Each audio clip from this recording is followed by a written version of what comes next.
two. This was partly because of Cray, who could not go to America because of some income tax matter, a running battle with the IRS that did not quite warrant extradition. Cray had some view that she would be held hostage. The idea of her going always threw him into one of his fits of gloom. He was Polish to his boots, though after the age of 12 he had been raised in Chicago. It wasn't so much her absence he would mind. They got lost in their rooms and corridors and saw little of each other. It was that America could attach a piece of his property, Clara. Whether it could or couldn't, Clara respected his fears. They tallied with her own, which over the years had grown exaggerated from reading American newspaper accounts of violence, handguns, road accidents, and crime. Now 32, Clara had been married for a dozen years, but hadn't acted since that first film, when she met Serge, and when she gained a little bit of cult fame for a daring dance scene. In truth, her dancing had not been as memorable as her nubile beauty, just out of her teens, black curls, and a voluptuousness that was close to plumpness. She became thinner with marriage and motherhood. Lars, their 11-year-old son, was at school in England, to Clara's distress and over her objections, it being Cray's view that English education was superior to French for a boy with Lars's handicap. Mrs. Holly, Lars's ailing grandmother, agreed it was a shame to send a child so young off without his mother, and in her opinion Clara wasn't happy, but the husband was overbearing, as these film people are. Mrs. Holly would say all this to her caregiver, Crystal.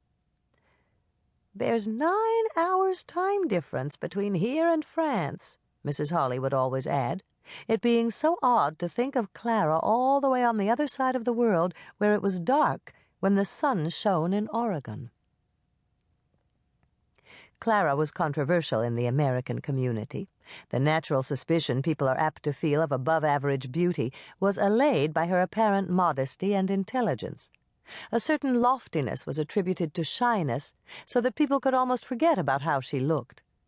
Some felt sorry for her because of Lars, deaf from birth, and of how she must miss him, while others remarked that into each life some rain must fall.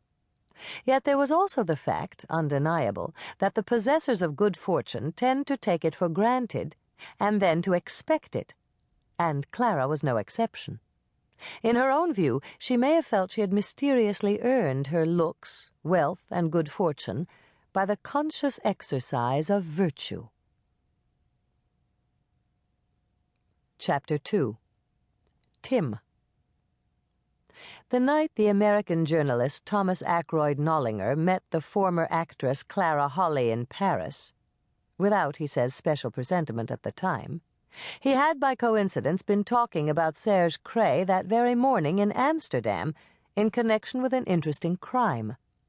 Nolinger, European stringer for the American conservative news magazine Reliance, and also using his initials TAN for the liberal monthly Concern, he was more or less untroubled by the ideological contradiction, contributor to the English literary magazine The Weekly, occasional reviewer for the TLS, film buff, restaurant critic, and would-be novelist, had been sitting in the Café Prole in Amsterdam, reading through the pile of stuff his helpful magistrate friend, Case, had brought him, and noticed something that touched on Clara, or actually her husband, little suspecting he'd be meeting her later the same day. The crime that interested Nolinger was the theft of a valuable medieval manuscript from the Morgan Library in New York.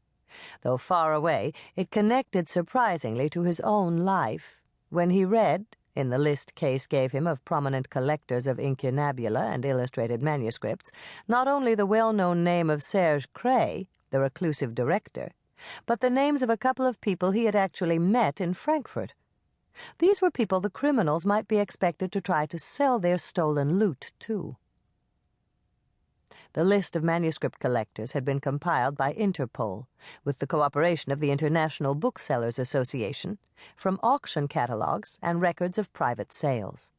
None of the people on the list had ever been associated with stolen material, Case explained, and they were not suspected in the recent theft, but all would be contacted by Interpol and made aware of the disappearance of the Dryad Apocalypse, should it be offered for sale to any of them.